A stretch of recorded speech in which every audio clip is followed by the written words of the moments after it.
Do we need to have another conversation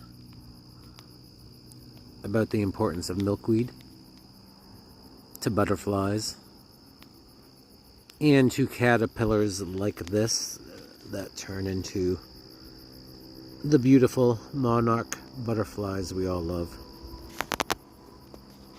This is a baby milkweed. That was funny, I just sneezed and the caterpillar kind of headbanged.